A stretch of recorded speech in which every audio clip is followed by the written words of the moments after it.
Hi, this is Paul Schock with the SCIPP program. We're here at the Restoration Community Church, and we're doing our panel discussion today on domestic violence. And right now I would have the panelists introduce themselves. I'm Sergeant Brooks Brockmeyer of the SCIPP Police Department. My name is Christy Phelps, and I'm a licensed professional counselor with Boot Hill Counseling Services, and I'm also a domestic violence survivor. First off, Brooke, if you can actually talk to us about a little bit about your own experience in the subject. My experience? Yeah. I'm a 15-year veteran of law enforcement, so domestic violence is something that I hold pretty near and dear. Unfortunately, it's a crime that is sometimes tough to investigate. Crimes against family are things that impact multiple people.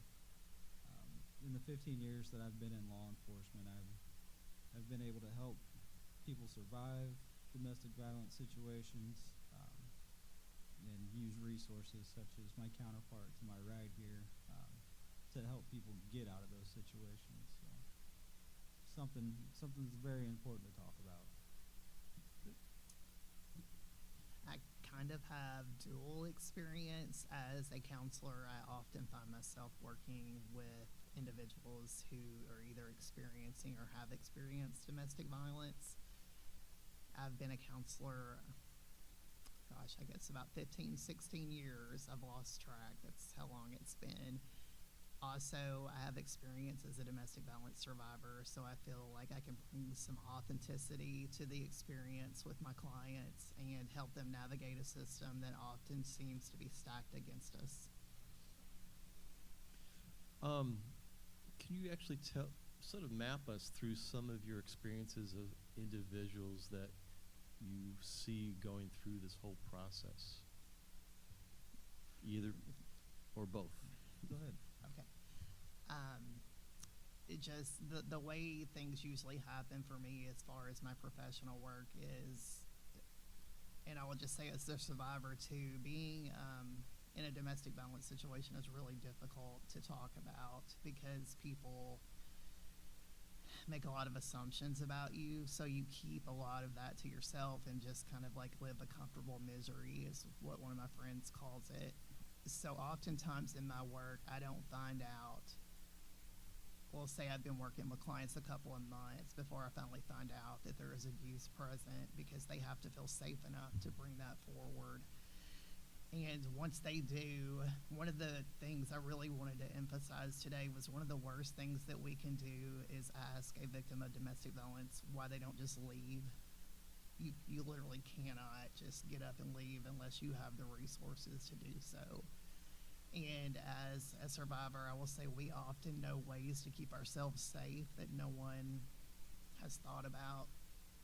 So when a man or a woman brings forth to me that they are in a domestic violence situation, we just kind of explore where you are in that process right now. Is it safe to leave? Is that something we can even talk about? And if it's not, we'll start making a safety plan to hopefully help them exit in the future. Brooke? I can speak on the subject. We're usually the first call to respond to the domestic violence situations.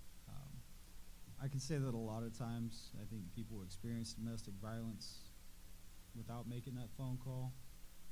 So we may be, showing up on a scene where this has been a pattern of behavior for a long time, and sometimes maybe the victim has found the opportunity to get to a phone or get to a resource to let us know that, those crimes have taken place. Sometimes we're the first stop, to intervene in a domestic situation. And again, then we're able to utilize our resources, such as, counseling and SEMO, NASB, and Boot Hill Counseling, things like that to help these people get out of those situations. I think it's paramount for officers to investigate a domestic violence situation very, very open-minded, because I feel like a lot of the times people are scared to talk about domestic violence. There's a stigma that surrounds domestic violence. As she said, people fear judgment. What somebody else is going to think about the situation. Sometimes people are predisposed to pick a side, and I don't think that's fair. As an officer, we need to be objective, and again, utilize those resources available to help members of our community survive and get out of those situations. So one of the things that automatically comes to mind that from a lot of people when you say domestic violence, they automatically think of someone getting beaten up. And I don't think that they think of the idea of domestic violence being verbal or mental. And then at the same time, you also brought up another thing, is that most people think the domestic violence is done on females. So if you can address either of those two, either one of you or both. I think it's important that people understand that domestic violence isn't always a physical violence. It could be emotional, mental abuse. It could be deprivation of services or access to communication. Domestic violence isn't what the normal everyday citizen may think it is. It's not always a physical assault or an unwanted touch. I mean, it is a pattern of behavior from, again, restricting somebody's communication to outside sources. Somebody needs to call for assistance and they deprive them of a cell phone or communication. I mean, those are all things that are part of domestic violence.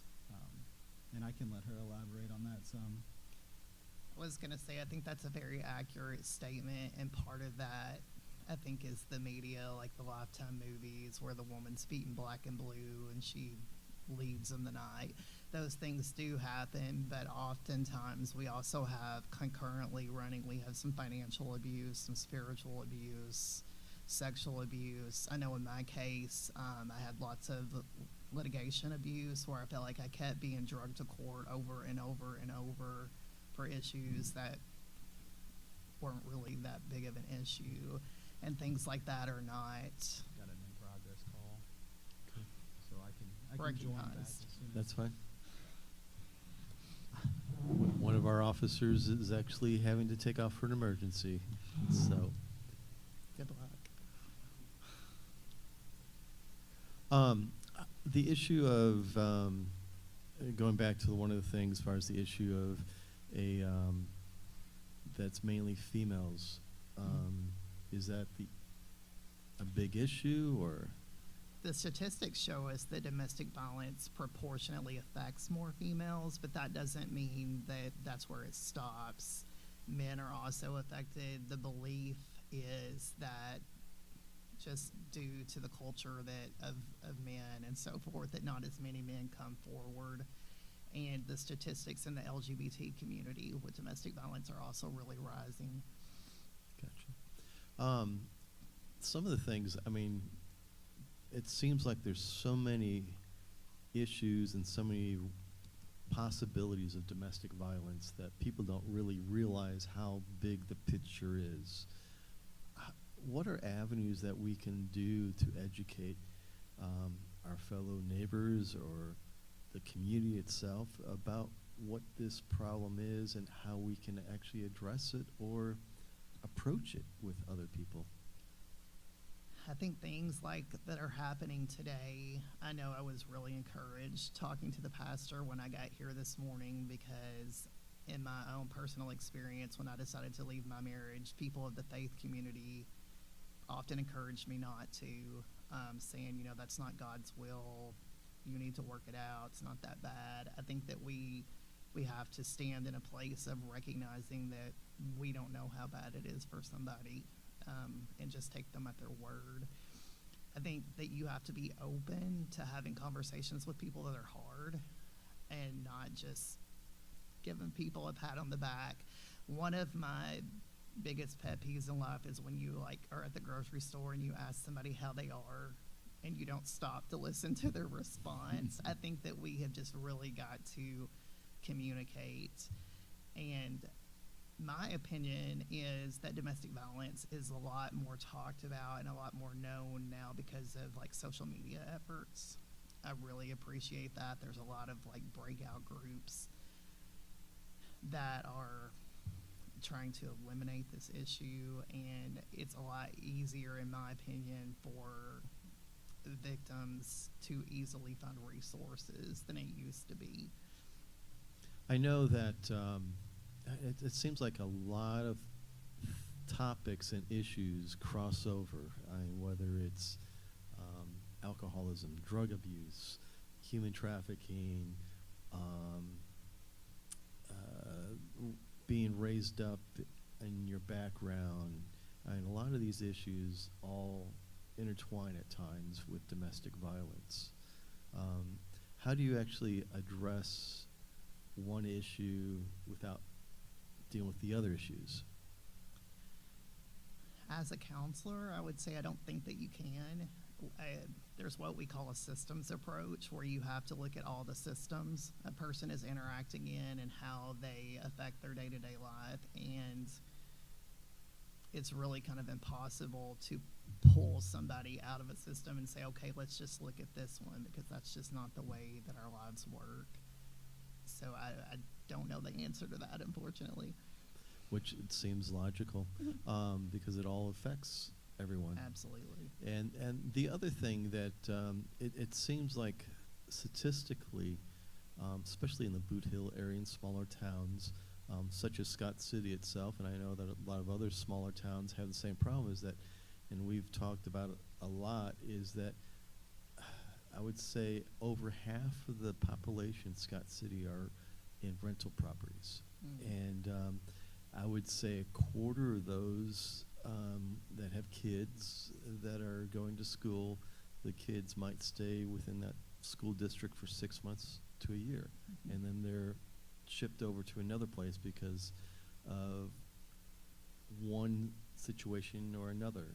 And it just seems like a lot of this helps insulate and isolate what's really going on in the family, and it perpetuates generational and reinsures generational that this behavior still can manifest itself. Absolutely. One of the things that we see in the agency where I work, I would say on a daily basis, is the outcome of housing insecurity and people having to scramble to find a new place to live, which does result in, for lack of a better term, the house hopping, children changing school districts, and so forth. And the Boot Hill area is also kind of known for being like a lower socioeconomic population, which makes it, in my opinion, harder for victims of domestic violence to have the financial resources to, like, if you want to leave, go rent your own apartment. If you want to leave, get your own car.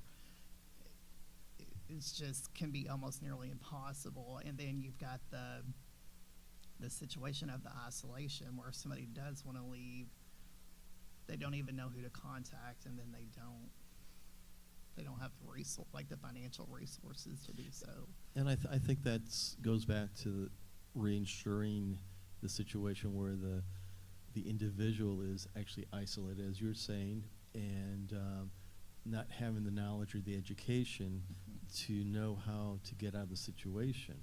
I mean, I can't fathom to even imagine, and I've seen situations where you do have individuals that are in domestic abused families, and you're right, they don't want to leave because, one, they don't have any money.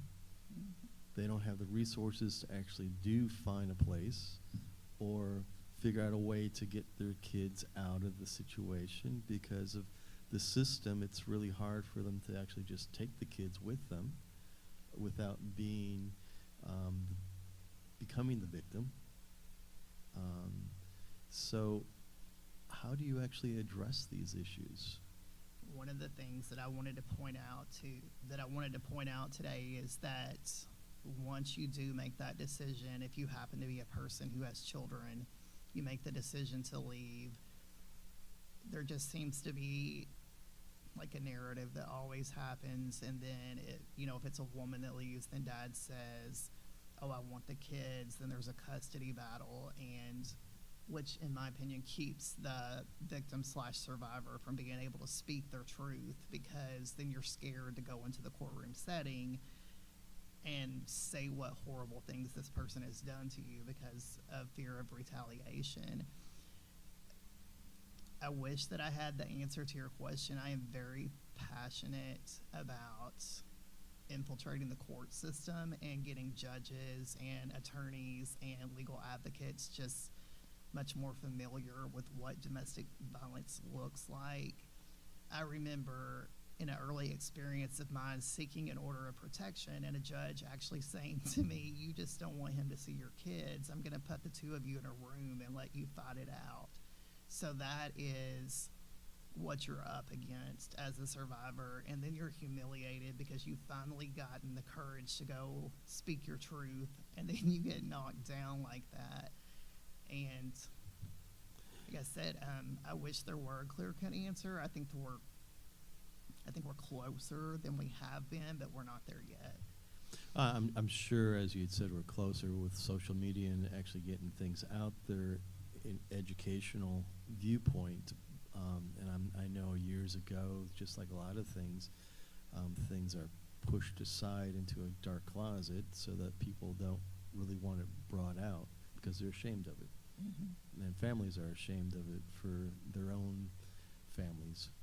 And that now we're in a spot, as you had said, that hopefully we can actually use that as a bouncing board to go forward.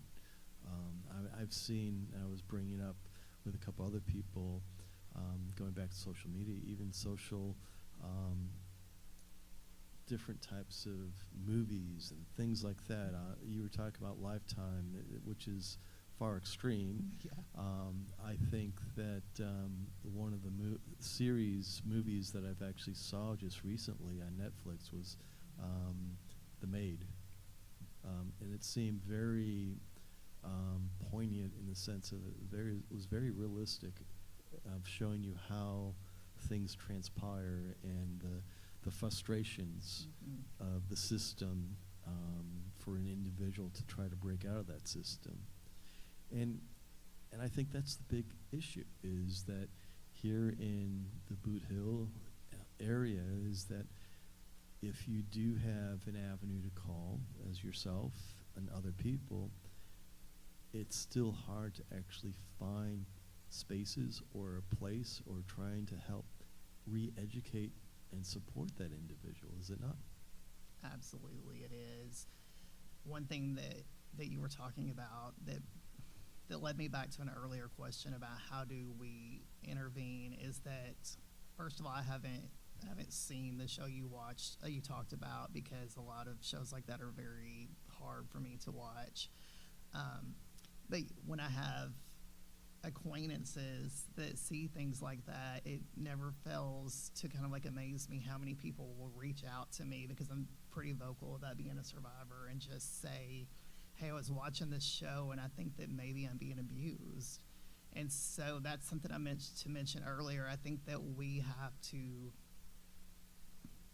talk a lot about abuse isn't just the hitting and what forth, and speak about the struggles like you were mentioning that are in that show. Because of my own personal experience, sometimes I'll see people going through things now, and I'll kind of be looking through my domestic violence lens and be able to be like, hey, what's really going on? And if people can spend time like we are today educating themselves on like the smaller microscopic signs of abuse, I think that that's when we're going to start to make change. But like, I always don't know how to make the change except for in my little corner. I hear you. I understand, and that's the big issue. Is, I mean, there's a lot of unknowns, And even for the individual that's trying to get out of the situation, or even thinking about getting out of the situation, the fear of the unknown, because they don't know if it's going to make it worse. They don't know if it's going to actually perpetuate themselves into another realm that they're not familiar with. I'm glad that you brought that up, because one of the things I want to point out that's unique to us survivors that live in Missouri is that when you look at the statistic that once a survivor / victim decides to leave, they are more likely to be harmed or killed than they were if they stayed in the relationship. And Missouri also has no sort of legislation that says people who have been convicted of domestic violence have to have their gun taken away. They can have all the guns that they want. And the statistics about that show us that I'm going to say a woman, because I'm thinking about myself, is 5 times more likely to die if the abuser owns a firearm. And I've heard case studies that have gone through the court systems where individual was actually domestically abused, or even a gun was actually involved, and in order to deal with it in the court system, they end up, the individuals wanting to actually still have the right to have the firearm, so they plead to a lesser cause so that they can still have the gun. And if you're bringing up a good subject, because that is a big issue, is that if someone's actually threatening someone with a gun and the court system ends up bringing it down to a misdemeanor or a different non-felony charge, then they can still have their gun. Absolutely, they can, and I think it does not help. I have nothing against people who hunt. I was born and raised in Southeast Missouri, and understand that hunting and fishing are a big part of our culture. And I think the first thing people yell out is like, "You want to take away our shotgun so we can't rabbit hunt on Saturday morning or whatever?" No, that's not it. I don't want people to die, because the statistics show us that in most deaths there is a firearm involved. And like you said, the legal system is just doing its job, and I can appreciate that. Like, if you're an attorney, obviously you want to get your client a lesser charge, because that's what they're paying you for. But at the end of the day, if you're letting someone leave with a gun that is an abuser, you've contributed to the problem unknowingly. Well, I think in some ways, if we paint a picture of an individual that is an abuser, it's most likely they've been in a family that were abusers themselves. And as much as we all would like to say that we don't want to be an abuser, when you're actually in that situation and growing up in that environment, that's all you're used to. And the other idea, people don't realize it's just like alcoholism, that the individual is in the mind frame and cannot get out of that mind frame of being the abuser. And once they get on that path of and mind stream, you can't break that. It's just like a drug. You just keep on going with it. So that abuser probably grab whatever they can to actually deal with their aggression, deal with their frustration, and whatever misconducts they have onto that victim. I'm glad that you brought that up too, because there is a thing that happens in our area pretty often that's pretty upsetting to me. Is Jane and Joe Smith go to court for a domestic violence issue. Joe is court ordered to attend anger management classes, and what research actually shows us is that sending an abuser to anger management classes usually increases the violence in the home. Number one, because of the resentment of having to go, and then it's kind of like you're telling them, hey, it's cool to be angry as long as you contain it and display it in the right places. So there is actually a program called the New York Batterers Intervention Program, commonly referred to as BIP. That's one of the only evidence-based treatments for abusers. and that particular treatment is hard to access in our area. So I'm always a little concerned because we get the victim out of the situation, but then we still have this abuser at large who is not receiving treatment and can just go to the next household and continue this cycle. And it's as you're bringing it up, it's almost, if we put in logic side, it's almost like a wounded animal that is constantly going to lash out at things, and which is a shame. That's a good way to put it, the wounded animal, because there's so much. I usually do not work with abusers. That's not my cup of I tea. understand. But when I do, there's a lot of, I just want to lash back at society like a wounded animal wants to lash back. The it just comes back to the victim, and a lot of times, as I see, and I've understood things, is that even if the victim actually gets out of a bad relationship, a lot of times they go back into another bad relationship, or wanting to get into another relationship just to get out of what they got into, and they find out they're back in the same situation. There's a saying in domestic violence that you will always choose a familiar hell over an unfamiliar heaven, because that is kind of like what your nervous system is wired to. So when you're in a relationship that doesn't feel chaotic and dangerous, you're like, whoa, this feels weird. So we do see that a lot, and I think a huge part of our work, and I keep coming back to the fact that I'm sitting here in a church talking today, and I think the faith community has got to talk about this more, is helping people see that they're doing that. Like, hey, this new relationship you're in is looking a heck of a lot like that last relationship that you were in, and let's talk about this, and let's get really, I think that our fear of stepping on people's toes oftentimes keeps people in dangerous situations. But you're like, in counseling, I cannot tell you how many times I've seen a woman and her children leave a domestic violence situation. They come in the next week and they're living with a new boyfriend, and you're like, what? Like, you need to take some time to heal, to get yourself together. But I think it just goes back to, like I said, being in that place of familiarity. And from your experience of dealing with victims, how does the effect happen not only with the victim, but the victim's family, the kids? How does it affect them? Yeah. And how do you deal with that? That is huge.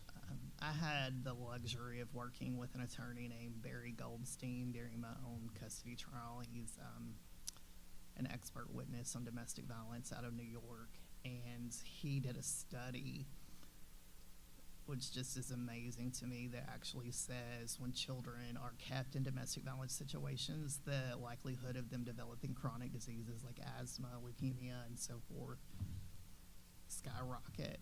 So I just wanted to kind of throw that out there. If anybody wants to look at the ACEs study, that's a pretty interesting study. Wow. So when you're working with children of domestic violence, usually one or two things happens. Usually the kids are resilient, I guess is what I'm trying to say, and they can bounce back a lot more quickly than the adults. So a lot of times you feel a little confused working with the kids, because you're like, hey, your mom or dad said the last 3 years have been hell, and you're these happy little creatures, running around the room. So you'll see that where the children seem like they're not reacting, but you'll also see the other extreme of that, where the kids turn inwards and just kind of don't talk about it. Unfortunately, the thing you don't see is a healthy response, because I don't think there is a healthy response to being abused, obviously. And so I always feel like part of my job of working with a parent who's exited the relationship is like saying, hey, these are signs to look for that your kid might be depressed. These are signs to look for that your kid might be experiencing anxiety. So it does affect children, just like I said, because kids are so resilient, we don't see it as quickly. Well, that brings up the other side of it, too. I mean, people automatically assume, they think of domestic violence as the adults, and sometimes the individual, as far as the mother, might be suppressed so much so that she doesn't have a voice, and the abuse is going on with the kids. And do you see that much? I don't see a lot of that. Usually what I see is, when I refer to this, I'm going to speak with the assumption that most domestic violence occurs to women, and want to make it clear I do know it happens to men. But what I see a lot is mom is being abused, but dad is a, quote, model father, which gives him some cred in the community. And people are like, there's no way he's being abusive to you. Look at how good he is to those kids. I see that pattern a lot. Now, yes, I have worked with families where the abuse is like family-wide, and that's a different intervention, because as a mandated reporter, I am obligated to make sure that minor children are safe. And I really wrestle with myself in those situations, because I know as a counselor and as a survivor that once I get law enforcement or children's division involved, that the abuse towards the spouse, partner, whomever escalates. So you sit in this very precarious spot of, who do I save first? And I can imagine in those situations that it's not just the physical abuse. They try to do the mental abuse by trying to cover up everything and figure out ways to cover up the lies. Absolutely. When all the kids are telling you like a story that sounds like it was been rehearsed, for the last 30 days, you're like, this is really interesting that you all said the exact same thing. And a lot of them are actually so used to the system that they're used to people coming over and looking in on them the same way, and they just try to snowball the whole thing so it perpetuates. Absolutely. It always breaks my heart when I see kids that just kind of assume that every kid has a social worker, every kid, lives the way they do. It's just really, it's sad. I know it's never easy, and it's never a win-win situation. Is Missouri under the same statute as a lot of other states? If they're called for domestic violence and they do see some physical evidence, is there an arrest that happens right away, or? I actually am kind of ignorant to that, which makes me feel bad, because like I said, I'm married to a law enforcement officer. But I do know that the state can bring charges sometimes, even when the victim doesn't want to bring charges, if there's enough,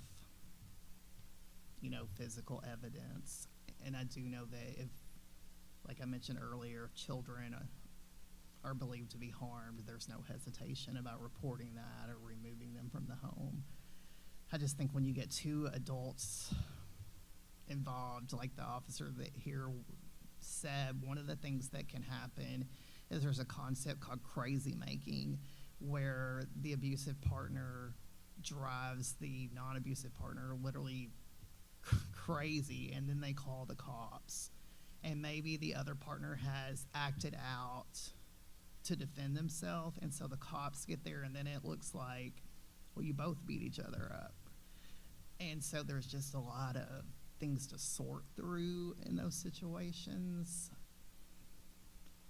It really upsets me, because it's almost like that there was this book published for abusers on things to do, because they all kind of do these things. How to come up with the little triggers and switches to actually make things happen. Yeah. There is, I wanted to mention this book today for anybody that might be listening that feels like they may be in an abusive situation, but you're not quite sure because sometimes you don't know. But there's a book called Why Does He Do That? Inside the Minds of Angry and Controlling Men. It's by an author named Lundy Bancroft. And that book is life-changing, in my opinion.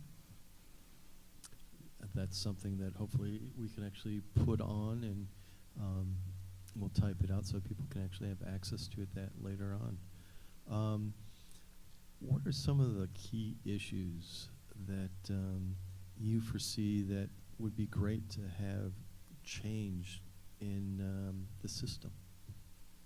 I was thinking about that on the way here this morning, and a huge issue, in my opinion, is childcare. Because when a man or a woman leaves the situation, then, by default, they're a single parent with limited resources, and you got to work. And then if you got little kids that aren't going to school, they got to go somewhere. And I was thinking back to my days as a single mom. Thank God I was blessed with a supportive family and the resources I needed to make it. But so many people do not have that luxury. And I think as a follower, follower of Christ, that one of the things that churches really need to do is step up and fill in some of those gaps and say, hey, we're going to start an after-school program for kids that need somewhere to go after school because mom has to work. That's a huge thing. I don't know what to do about the inflation. I don't think any of us do. I would be scared to think about leaving a relationship right now with the prices of food and so forth, and food insecurity is a huge thing. You gotta feed yourself when you leave. You do. And a lot of people, I know from some of the stories I've heard that individuals are actually, as we're talking about isolation, not allowed to use the phone, and they're not allowed to work because there's a fear of jealousy, fear of communication with other people, fear of losing that control. Mm-hmm. And because of that, and when we're talking about the fear, is that if you do try to move out or try to get help, as we were just talking about, being able to find a job. How do you find a job? Being able to find support for the kids if you do move out, being able to find a place, being able to get that support. It's almost a worse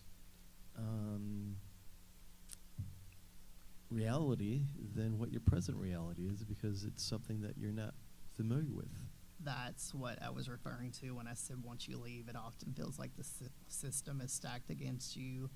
In my own personal survivor journey, my abuser wanted me to drop out of college, and at the time there was things said like, oh, if you drop out of college, you'll be able to have dinner ready for me when we get home, that kind of discussion where it seemed like kind of a good thing to do. And so I think if that happened to me, that probably happens to millions of people everywhere. And then you have these men and women who have been isolated and, like you said, don't have a skill set to take into the job market. Thank goodness I didn't drop out of college. And but I could have. And like you said, then you've got a whole new situation of, we've got this person that needs to be in the work environment, but they've been sitting at home for 3 years because their abuser wouldn't let them work. What do we put on their resume? Yeah. And 3 years is nice. Some of them are actually even more than that, 10, 15 years. Correct. It's pretty surprising to me, and I don't know why it's surprising to me. I guess I was raised by one of the strongest independent grandmothers you could ever know. But so when I see women in the age of what my grandmother would be if she was living, that have lived in domestic violence situations their whole life, it just floors me. So you're right. We have people that's all they've ever known, and they're still there.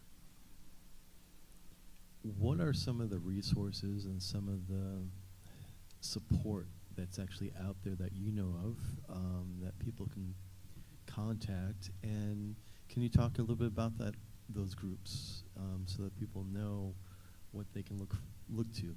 Absolutely. So in our area, we have, where I work, Boot Hill Counseling Services. We also have St. Francis Medical Center in our area, which has therapy and other social services. So I don't know as much about the other facilities, but at my facility, you can walk in off the street with a crisis and someone can assist you on the spot with what is going on. As far as domestic violence is concerned, in Sykeston, there is the House of Refuge, the Domestic Violence Safe House. I believe they only accept women and children at this time. I always kind of wonder about that. Like, if a man does need a safe place to go, like, where would we send them? So that's another topic for another day. But the Safe House in Cape, it's also just right up the road. They do an excellent job. They have a thrift store that you can go shop at that helps support their mission. There's Community Counseling Center in Cape that would be, more than willing to help people. The thing about our area is I think that we do have resources, but being a person that works at one of those resources, our hands are often tied about how much we could help. Like we were talking about earlier with the housing insecurity, we have so many people that need housing, and the government only gives us so much money to assist with that every year. And I know on the housing side of it is, sometimes it takes 6 months to a year when it's no easy answer to get the housing. No. And there's a lot of other loops that they have to cover, to financial background and. Yep. For immediate assistance, I would recommend that people go to like a local community mental health center and just kind of like let somebody know what's going on. I really wish that there were a program. You know how there's like Big Brothers, Big Sisters? I wish that there was a program like that for people who are leaving abusive relationships, where I could like be partnered up with somebody and say, hey, I get it. I've been there. This is what we're gonna do, because you almost need somebody at that time in your life to tell you what the heck to do. So just food for thought. It's almost like Alcohol Anonymous. You actually have a sponsor that actually has been through it and helps guide you through the process, which sounds like it would be a good scenario for someone that's been abused. And that's the other thing, is that I think the hard thing is, as you were talking about, individuals that are actually abused, they're so suppressed that they don't want to talk about their abuse, what's going on. They don't want to write it down. They don't want to report it to anyone. And the biggest thing you hear from people is, so have you said this to anyone? Have you reported it? And it's like, well, you're just re-abusing the abuser. It's hard to talk about it because, like I mentioned earlier, oftentimes the abuser has presented themselves in such a light in the community that people are like, what? He's not abusive. She's not abusive. I've seen how they act at church on Sunday morning. I've seen them at Walmart or whatever. I know there was a lot of stigma for myself, the fact that I was in school to be a counselor and here I was being abused. I knew better. But looking back, I think sometimes I was like, well, at least I'm not dead in a ditch somewhere. My abuse isn't that bad. We've also got to stop that kind of talk and comparing one abuse to another. Abuse is abuse is abuse. Because I think a lot of women that I've worked with has said things like, well, I didn't want to say anything because, he does pay the bills. So, or he's good to the kids. Yeah. Or, and you can get it. Like, if you're facing being homeless with your 4 kids, you just make it work. Do you foresee I mean, you're talking about having a mentor program that would be ideal. Do you foresee something that could be done in the schools? In the Schools, as far as educational. One of the things I think that has happened in recent times that I think is absolutely wonderful is the schools are talking about domestic violence, even with the little guys. You know, this isn't a healthy relationship. So I think that we have that going. I actually heard of a school last week though that wouldn't allow a conversation like that. So I found that interesting. But I think that there could be some sort of, I don't know what that would look like in the school, but some sort of program for children who are experiencing the effects of domestic violence, and somebody who's been there and done that. I just think peer-led programs are usually the best, because it's hard to talk to somebody who clearly doesn't get it. So I don't know. There are so many things I would like to see implemented, like when I had to go to court by myself and sit and face my abuser in a courtroom. I wish so many times there had been like a person that was assigned to be with me. It's really, really scary. Isn't the victim advocate supposed to be with you, or? There is supposed to be a victim advocate, but that's a lot harder system to navigate in my county anyway than what you would think. I understand. It just seems to me that as we're talking, that it's almost like the victims are almost on their own little world, and it's almost like they're brainwashed, for say, and isolated, and even the families are, and it's hard to reach. Yeah, the abuse definitely doesn't just touch the family of origin. Oftentimes the abuser is telling their quote their side of the story to the parents and the grandparents, and then you've created this false narrative that everybody believes, which also makes it harder for the victim to stand up and say what's really going on, because everybody is like, well, that's not what we heard. We heard this.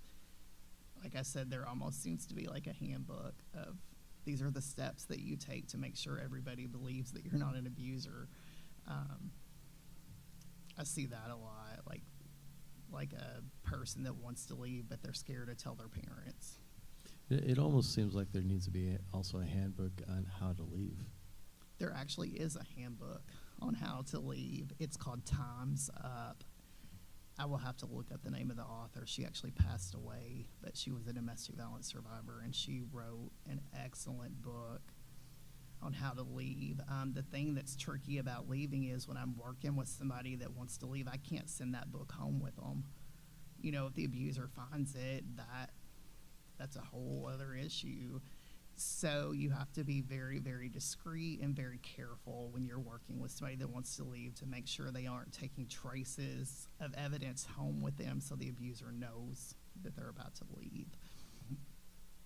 And it seems like, I mean, even if it was online, the abuser might be able to find it online too. Yeah, they could look at the history. A lot of times when you'll go to like the Missouri Coalition Against Domestic Violence website, it will actually have instructions on the website about how to clear your history for that very reason. Or it'll say, if your abuser is in the room, exit this page immediately, because those are triggers. They're dangerous situations for the victim to be in. That's sort of amazing, actually, here. I mean, can you tell us some of the experiences that you've had as far as being a counselor, of successes and stories, and maybe stories that didn't work out as well? I'm thinking in my head, making sure I can tell them in a confidential manner. I have seen one particular family that I worked with. They've moved out of the area now, and they just make me smile thinking about them. I've worked with the family, the mother of the family, a couple of years, and finally one day she kind of broke it down for me what was going on, and I was just like, okay, are you ready to leave? She's like, nope. So I'm like, okay, cool. We'll just keep working on what we're working on. About a year later, she was ready to leave because we had started doing some of that groundwork that I was mentioning, like, sticking back $20 at your friend's house when you can, making sure you have a nest egg somewhere. And her and her children were able to leave, and it was just almost like a Cinderella story, like move out of the area, have a home. She did have a skill set, so she was able to work. That was really cool to see that unfold. But unfortunately, I've also been in situations where the victim decided not to leave, and I've read their obituary in the paper a few weeks later, and then you just feel so defeated because you think it didn't have to be that way. I can imagine that just knocks the wind out of you, and at the same time, I commend all the work that you do with a lot of the victims, because I know it's not easy work, and I know that even from your own experience, to actually have a lot of that on your shoulders, and a lot of those things it's hard not to take home, and wishing that you can actually help everyone. Definitely. And sometimes that one successful story actually outshines all the other ones. Absolutely. I think we all have a calling, and sometimes the circumstances that we find ourselves in lend strength to our calling. And of course, I don't appreciate the fact that I was ever in an abusive situation, but the empathy and the respect that I can bring to victims and survivors means a whole lot to me. And I would, anybody in here that feels passionate about something, I would just say take that out into the world. Somebody needs it, because I get messages on Facebook, I get emails, I get phone calls, just because I'm open with sharing my story. And like you said, one of the things I think about when one woman reaches out to me, I know that about 600 women a year die from domestic violence, one about every 14 hours. And I always think about, this woman reached out, this woman's going to be safe, but what about the woman that's going to die in the next 14 hours? And it's just, like I said earlier, it's heartbreaking because I can't save them all. Nobody can save everybody. What, you talked about a checklist before. What are some of the top 10 things that you would, off your mind, that you would actually tell somebody that wants to leave? I think that you need to have a trusted confidant that knows that you're going to leave, and you need to share that with them, because you need to have a place to run to if you can. And you need to have a place to leave your literature that your counselor or social worker is giving you if you can. I would say stash back a little bit of money if you can. If you have a baby, that's something I didn't think about in my own situation. Put back some formula somewhere. You got to feed your babies. Changing passwords to accounts that you, like if you have an email account that you're going to need to use after you leave, make sure the abuser doesn't have the password. I would recommend just making a new account. Taking your car to the police station if you decide to leave, and make sure the abuser does not have a tracking device on it. Getting rid of the cell phone that the abuser has access to, and getting your own phone. Another thing that's come up recently that I think is an excellent idea is creating a document. Like if your abuser has weapons in the home, creating a document that lists the weapons they have in the home. That way, if unfortunately you were to be harmed or killed, there is evidence in writing about the weapons. So that sort of thing is good to do. If you think you're going to leave, contacting legal services as soon as you can and getting an attorney. It is so hard to navigate the legal system on your own, and lots of women do have to do that. So are there avenue as far as legal services that are actually free for individuals wanting to leave? There are. The unfortunate thing about legal services, just like any other government-funded entity, is that they get X amount of money every year, and once they run out, they run out. I would really like to see a group of attorneys in our area kind of come together and say, like, hey, I'm going to take five pro bono cases this year. I'm going to take 5. That way I had a place to send people when legal services runs out, but I also understand we have to make a living. So. Are there some things that the victim might need to put in the back of their mind that sometimes might happen, that they need to be prepared? I know be prepared to fight like hell. That's what they need to do. Yeah, I mean, things are going to happen. People that you thought were in your corner are not going to be in your corner anymore. Like I said, the church that you've attended all your life, that's what, is going to say you need to fix this. You need to stay with them. You're going to have to prove sometimes that you're a fit parent when you were the one doing most of the child rearing. There's so many things that are going to happen when you leave, and you've got to decide that you're strong enough to face those things. I know one of the other things I've seen too is that sometimes they have to be prepared that the aggressor might try to press charges or deal with the legal situation against them instead of. Yes, a lot of times you'll see the abuser file an order of protection against the victim, and you're just kind of like, what's that all about? But they have to present that narrative to the community at large that they are innocent, and I think that's part of it.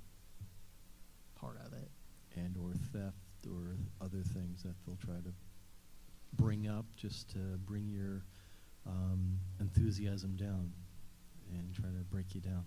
They do. The level, did want to make sure I said today that just because you leave doesn't mean the abuse suddenly ends.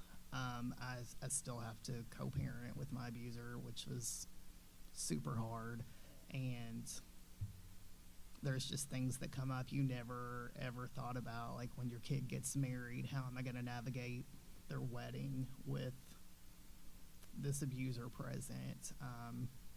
So just being sympathetic to the fact that just because someone leaves doesn't mean, hey, it's fixed, and being able to address those needs as they come up. And how does the state deal with, from your experience, abusers that constantly continue it? With, let's say, if you're out of the situation, all of a sudden they end up marrying someone else, and it goes through the same thing. I haven't seen the state do a lot. I mean, in my opinion, most abusers are able to kind of slither their way through the court system unless they do something very heinous. I just think a lot of it goes unnoticed. What are some of the last things that you would like to share or convey to individual victims? I would just like for anybody listening that thinks they may be in an abusive situation, if you're ready to reach out, reach out. If you're not, I pray that you're ready to reach out one day because you deserve better. If you have any sort of mental health crisis and you need help in a pinch, you can call or text 988, and a trained clinician will respond to you. Like I said earlier, you can drop by Boot Hill Counseling, see a crisis counselor. We have a crisis line also, 1-800-356-5395. Guess that's about all I have to say. Just take care of yourselves, and when you're ready to leave, somebody will be there for you. That's great to hear. And I know that a lot of the police officers, you can actually contact the police stations, the sheriff's department, some of the churches, even here with Pastor Bob. You have a lot of resources out there. And even just going to something as simple as your local library to get the information. If you're feeling uncomfortable trying to find that information, just go there every once in a while and get that information and read it. and you still have that there. So My name is Christy Phelps. You can call me at Boot Hill Counseling Services at 471-0800, and I will do everything I can to help keep you safe until you're ready to leave and walk that path with you. thank you very much, and we appreciate everything.